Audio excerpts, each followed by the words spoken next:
Countries around the world have pumped millions and even billions of dollars into huge construction projects that make our lives better. But some mega projects should have been thrown in the garbage at the planning stage. So grab a hard hat and a high-vis jacket. We've got mega projects, mega prospects, and something a little, unstable to look at. Ouch. All right, it's time to check out the most useless mega projects in the world.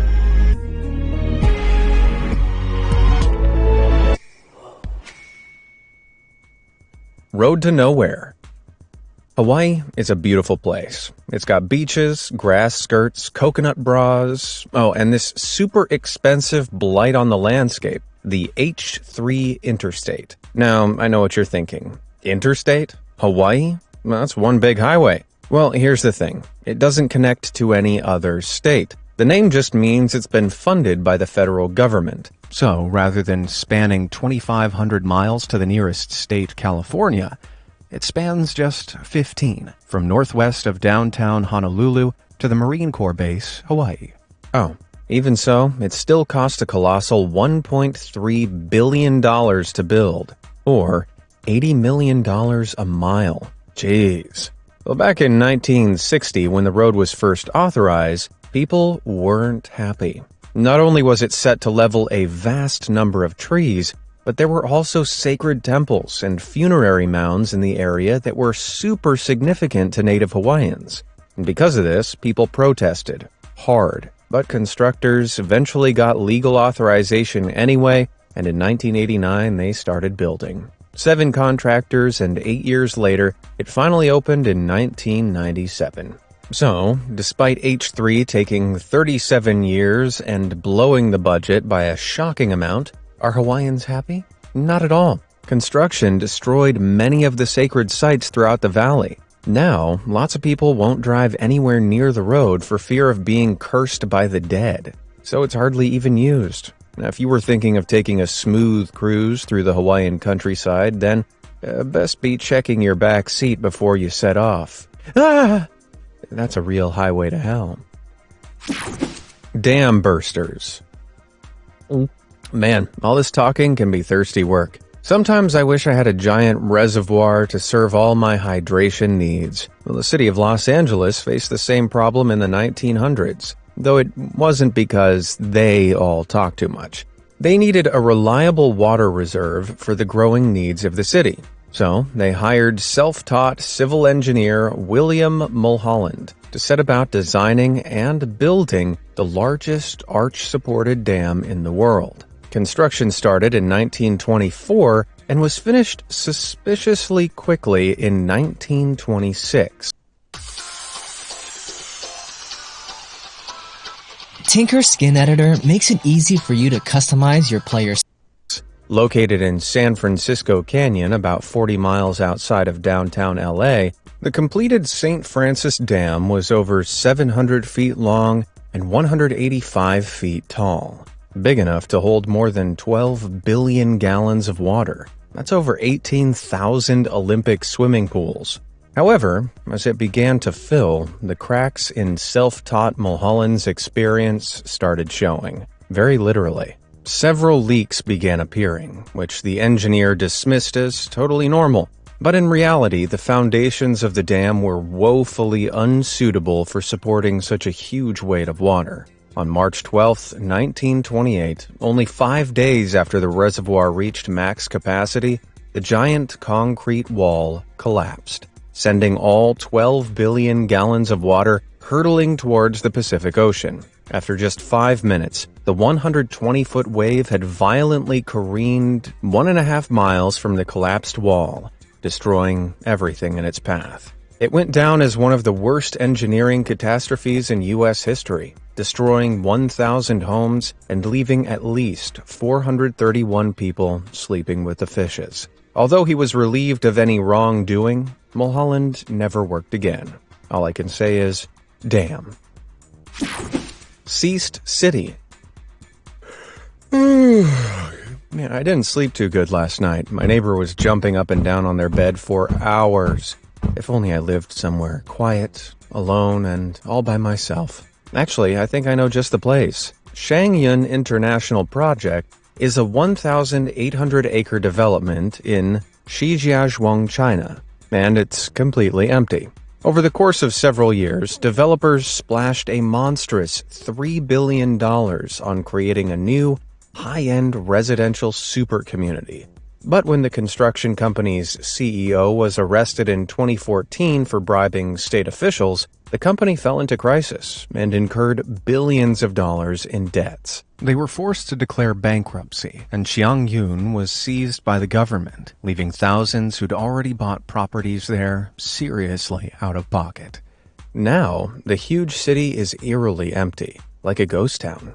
And though European-style buildings and statues might look great from the outside, the inside tells a different story. I mean, just look at this mall. One company has expressed interest in taking the failed city over, but it's going to take some really big bucks to save this place. It's a shame. If it had worked out, it'd be a pretty awesome place to live. I know an even more awesome place, though. My YouTube channel. Hit those like and subscribe buttons and you'll never miss one of my incredible videos again. Alright, let's get back to it. Delta Skelter. I hate sitting in traffic. Someone needs to hurry up and invent a teleporter so I never get stuck during rush hour again. Well, China might have made the next best thing. The keyword being might have. The HZMB bridge system has reduced the transportation time between three of the world's most populous cities, Hong Kong, Zhuhai, and Macau, from 4 hours to just 30 minutes. It's the longest sea crossing in the world at over 34 miles long, meaning it could stretch the entire width of Los Angeles and still have bridge to spare. Wowzers. So what's the catch? Well, considering the whole thing cost a gargantuan $18.8 billion, you'd imagine it'd be put to good use. But, hardly anyone actually drives down it. You need a crossing permit, and it's almost impossible to obtain one. Weird. Only high-tech investors, top academics, politicians, or philanthropists are even considered for the permits. And your vehicle must be registered in all 3 cities. Even then, the daily limit for applicants is only 400. That's hella stingy. It seems like they're doing everything they can to stop people crossing. Some people reckon that because of Hong Kong's overcrowding problem, they're trying to limit traffic flow into the city. But if that's the case, why spend 9 years and almost $19 billion building this thing just to stop people from using it? Something seems suspicious to me. What do you think? Let me know down in the comments below. Quit horsing around. Ever dreamed of having a giant statue built of you when you die? Mr. Bartholomew Egbert Amazed, maker of YouTube's finest videos. Yeah, I like the sound of that. Well, one statue in Custer County, South Dakota, takes this concept to the extreme. Back in 1877, Native American war hero Crazy Horse led the Lakota people into battle to protect Native territory from the federal government, but was fatally wounded. 62 years later, in 1939, Lakota chief Henry Standing Bear commissioned Polish-American sculptor Korczak Zilakowski, who'd previously worked on nearby Mount Rushmore, to carve the hero's likeness into Thunderhead Mountain. With those credentials, what could go wrong, right? Well, Korczak's original plans were for the statue to be 641 feet long and 563 feet tall, overtaking the entire mountain and looking a lot like this. Jump to present day, and here's what we actually got. The face is the only part that's been finished, and that wasn't completed until 1998, 50 years after Korczak started. And there's been practically no progress since. Though Korczak himself worked tirelessly to try to complete it, after his passing, his family took the baton, and they were less than enthusiastic. Despite raking in millions of dollars in donations and tourist fees from the incomplete monument, they've added very little to it. Even worse, Thunderhead Mountain was a sacred burial ground. Destroying the land Crazy Horse died protecting goes against everything he stood for. The Lakota people seem to have been left behind for an egotistical money-making project by the Zielkowskis, and that's really messed up. But let me know what you think down in the comments below. Silent Stadium. With 3.5 billion supporters around the world, it's safe to say soccer is the most popular sport on Earth. So, in 2014, when Brazil hosted the prestigious World Cup, they set about building a bunch of new stadiums to impress all the global spectators. But one stadium left fans scratching their heads. In the city of Manaus, in the Amazon rainforest, the aptly named Arena de Amazonia might be the worst location for a giant soccer stadium ever. See, there's no roads from Manaus to the coast. And that was where the building supplies were delivered. So all the materials had to be shipped up the Amazon River, which was a super expensive journey. Then during construction, the blazing hot rainforest temperatures proved too much for the grass on the pitch, which turned brown and died. At this, event organizers took to painting it green. Not exactly what you'd expect from a $300 million stadium, but its post-World Cup life has proven even more miserable. See, the most successful team in Manaus, Nacional, are all the way down in the 5th tier of Brazilian soccer. So whilst they have taken the stadium as their own, audience attendance rarely hits over 3,000, a tiny fraction of the 44,300 total capacity. They literally have no fans. You've got no fans? Aside from the occasional Christian concert held there, the place remains pretty empty. And sadly, I think even the big man upstairs would say it's a complete waste. Mechs you wonder. The robotics race has really ramped up in recent years. We've had the good, the bad, and the downright weird. But this giant Gundam suit in Yokohama, Japan, might be one of the most ridiculous of them all. Based on the RX-78-2 mech suit from the popular Gundam anime series, this to-scale model is a tremendous 59 feet tall. Now, I'm not saying getting a 25-ton robot the size of 3 giraffes to move is an easy feat. However, I wouldn't rely on this Gundam to protect Earth from any alien invasions like the ones from the show. Aside from taking a few short steps forward and bending down on one knee like a sluggish grandma, it doesn't really do a lot. It's just a big, shiny tourist attraction. So, if you're not that into Gundam, it does seem pretty pointless. Whilst the official price hasn't been revealed, a similar size statue in Tokyo cost around $100,000, but that can only move its head, whereas the Yokohama Gundam can move its entire body, and that means a much bigger price tag. I don't know. It's not really doing it for me, but hey, the fans seem happy, so who am I to judge? You're gonna pay. Whether you love or hate ex-President Donald Trump, there's no denying that one particular policy from back in his initial 2016 election didn't exactly turn out as he'd promised. You know, reinforcing the border wall between the US and Mexico. The new wall was supposed to be made of 1,000 miles of big, beautiful concrete, and Mexico was going to cover the whopping $8 to $12 billion invoice. Well, it's not exactly gone to plan. So far, the border wall is only 450 miles long, less than half of what was promised, and only 47 miles of that is actually new.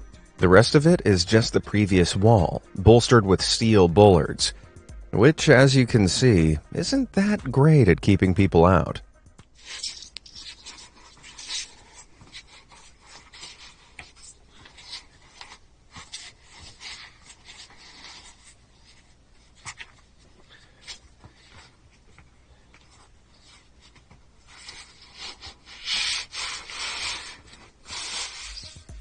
Man, he didn't even break a sweat. But if you're not the best climber, hey, don't worry. There's some nice low parts that you can just hop right over. Off she goes into the land of the free. Some of the new parts were made so badly, you just need to wait until they fall over. Jeez, So far, this ludicrous project has cost an outrageous $15 billion. That's almost $320 million per new mile built. Plus, some estimates say the yearly maintenance costs could be up to $28 billion. And as for Mexico fronting the bill, well, they haven't coughed up a dime. It's all been covered by the taxpayers. Man, sounds like the time my date ordered a $150 steak, then realized that she'd left her purse, so I had to pay. Ha ha! Oh, she's so silly. Hour of power. If I'm procrastinating, I do 15 minutes of work max before I get bored. But I've got nothing on the failures of Monju Nuclear Power Station in Japan's Fukui Prefecture. Since getting the go-ahead in 1983, it's only produced one measly hour of power. 1 hour in several decades. I take longer to wake up every morning. Monju is a prototype fast breeder reactor. By jiggling the reaction process, the creators had hoped the plant would recycle used nuclear fuel to create even more energy, making production way more efficient, which sounds great on paper, except it turned out to be anything but efficient. Major faults were discovered in 14,000 individual components, some controlling critical safety features of the station. Yikes. In 1995, a fire broke out, which staff tried to hide by editing the security footage. Double yikes. And in 2010, a 3.3-ton refueling machine fell into the reactor vessel and got so busted up, it wouldn't fit back through the top. Man, what a comedy of errors. Yet somehow, the plant limped on. In 2011, though, nuclear disaster struck Fukushima when a tsunami hit the Fukushima nuclear power station and caused a radiation leak. After that, public opinion turned firmly against nuclear power, especially Monju, which by that point had devoured almost $12 billion of government spending with nothing to show for it. 5 years later, in 2016, it was closed for good and authorized for deconstruction. But guess what? That's going to take until 2047 and cost another $3.4 billion. So, all in all, this has been a shameful $15 billion, 60-year demonstration of how not to make something.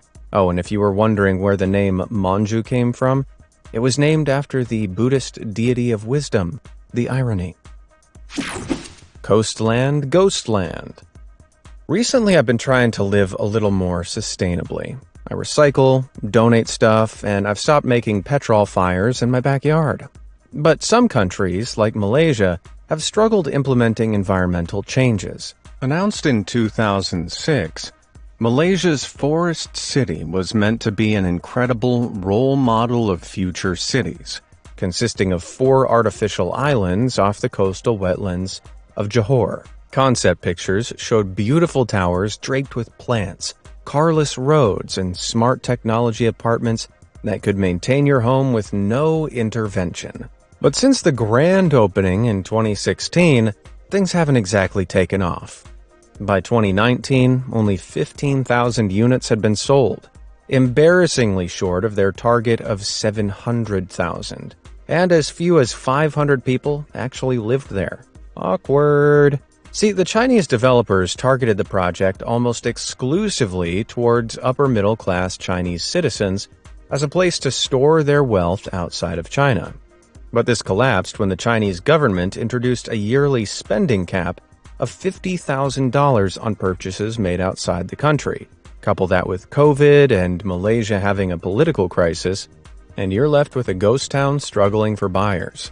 With the most basic studio apartment costing almost $100,000, and the average Malaysian salary being less than $11,000, there's no chance of the locals affording it. But that's not all. Despite being touted as an ecological marvel, its construction has caused irreversible damage to the protected wetlands off the coast of Malaysia. Yikes. Now, you can't put a price on the environment, but you can put a price on this hunk of metal, and that's a ridiculous $100 billion. Oh man, I feel woozy. The only residents are these tacky plastic animals everywhere. I'm not surprised no one wants to live here. It gives me the heebie-jeebies. Block flop. Buying your first house is a stressful experience, full of highs and lows. But if your first property was the Lotus Riverside project in Shanghai, it'd just have been one monumental low. On June 27, 2009, one of the 11 13-story apartment blocks collapsed completely onto its side.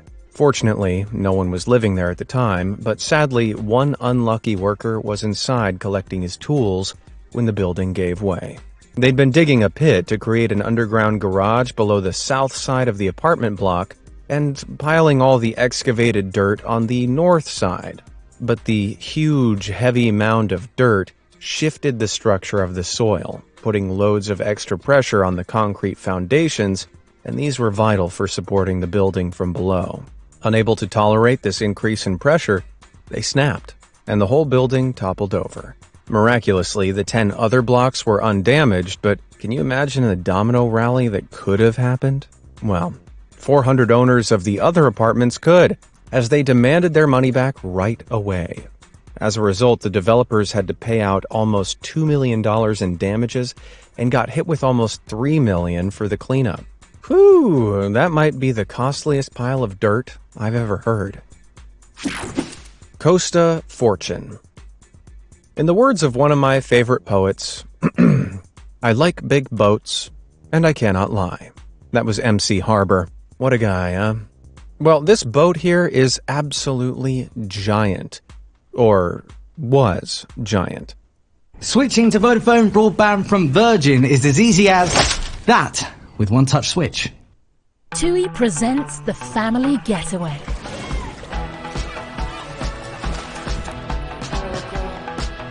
Hotels made for families, with room options, kids clubs, and quiet spaces for parents. Your next family getaway sorted. TUI. Live happy. ATOL protected. This is the Costa Concordia, a 114,000-ton, 950-foot-long mega cruiser capable of carrying over 4,000 people. This enormous ship went into service in 2006 and cost a whopping $570 million, but it hardly lasted 6 years. On the last leg of a cruise around the Mediterranean in 2012, it struck a rock near Tuscany, Italy, and partially capsized. Captain Francesco Schettino had deviated from the planned course to perform a sail-by salute, where a ship is brought close to shore to salute those on land. Confident enough he could navigate the area by eye, Schettino had turned off the ship's computer navigation system before performing the maneuver. Big mistake. Less than 1,000 feet from the shore, he suddenly noticed dangerous waves breaking on the reef and ordered the ship to turn. By then, however, it was too late. The ship turned all right and crashed straight into an uncharted rock in the seabed. Despite the best efforts of the rescue team, 34 people never made it back to shore. As well as the tragic losses, it took over 2 years for the ship to be refloated and towed almost 200 miles to Genoa, where it was torn apart and scrapped. The entire cost of the cleanup and scrapping, plus the compensation payouts for the victims, came to around $2 billion. You could buy nearly 4 new boats for that. Whoa. Costa Concordia? More like Costa flipping fortune. The Big Stink. For architect Thomas Wilson, living in 1820s London was tough. Not because of the food or the weather, but because of all the bodies piling up with nowhere to bury them. Ew. See, from 1770, London had a massive industrial boom. So many people relocated to the city for work. But more people eventually means more bodies to bury, and allocating enough graveyard space to accommodate all of them was overlooked. Until, that is, Wilson came up with a seriously metal solution to London's corpsey conundrum. A giant pyramid of death. By building up, Wilson theorized you could condense 1,000 acres of traditional graveyard space into just 18 acres, capable of storing 5 million bodies. He planned a sepulcher. Sorry, a giant pyramid of death. 90 stories tall. London's tallest building, the Shard, is 95 stories tall, or just over 1,000 feet. So this pyramid would have been colossal. Each side would be covered in dark granite, with stairs leading to an observatory at the top. Unfortunately, at $789 million in today's money, the crazy scheme proved too dear. Plus, Londoners were understandably against having a nightmarish pyramid of bodies towering over their city. So instead, the city privatized land specifically for traditional graveyards. Boring. Still, I get it. 5 million bodies ain't gonna smell so great. The big smoke would have been more like the big stink. Capital corruption. This year, I'm gonna travel more. I want to eat good food, meet new people, and see some cool cities. But one place I won't be going is the capital city of Naypyidaw, Myanmar. Despite being 8 times bigger than New York, Naypyidaw has less than 1/8 of New York's population. Woo! So where'd they all go? Well, they were never there. What? Naypyidaw only became the capital in 2005.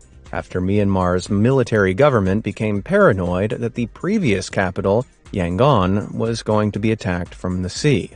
And sure, Naypyidaw is more central, but it's also a far less desirable place to live. Even though it covers almost 3,000 square miles, there's only one high school, very few shops, and almost no public transport. What's more, most businesses are still located in the previous capital city. So unsurprisingly, people don't want to relocate. As such, this 20-lane highway is almost always eerily empty, like something out of Silent Hill. It's pretty obvious who this city was really made for, though. There might be no public facilities, but there is a 100-room presidential palace and a 31-building parliamentary complex. The whole place cost a heartbreaking $4 billion, too. About 5% of all the money Myanmar makes in a year. The public essentially funded something utterly useless to them so the corrupt government can hold on to their dictatorial power. So, simply put, you won't be catching me touristing in Naypyidaw. Challenging times.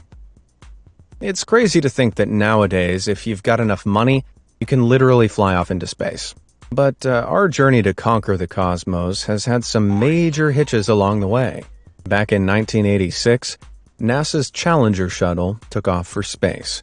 Just 73 seconds later, though, it broke apart and set completely aflame. Sadly, all 7 crew members went down with it. The shuttle was intended to have a lifespan of 10 years. However, Challenger had only been in action for a measly 3. So, what the heck happened? Well, O-rings in the right-hand rocket booster malfunctioned. These are small rubber rings that create a tight seal to contain all the immense pressure that's produced when burning rocket fuel. But freezing temperatures on launch day stiffened the rubber, preventing the seal from forming properly. Because of this, when the rocket took off, flames burned through the booster wall and prized it away from the external fuel tank. This ruptured the tank, spilling highly flammable liquid hydrogen and liquid oxygen everywhere and setting the entire shuttle alight. To add insult to injury, engineers at NASA had flagged up flaws in the rocket boosters as early as 1977, as well as the dangers of launching in cold conditions. However, their concerns were ignored, and the shuttle was allowed to fly. Oof. Because of this, the Space Shuttle program was put on hold for the next 3 years. And rightfully so. In today's money, Challenger's building, plus the money used in the wake of the disaster, would cost a whopping $15 billion in total. Now, I'm sure plenty of lessons were learned from this terrible tragedy, but holy Jupiter, that's one expensive error. Woo! We made it. I wouldn't trust these guys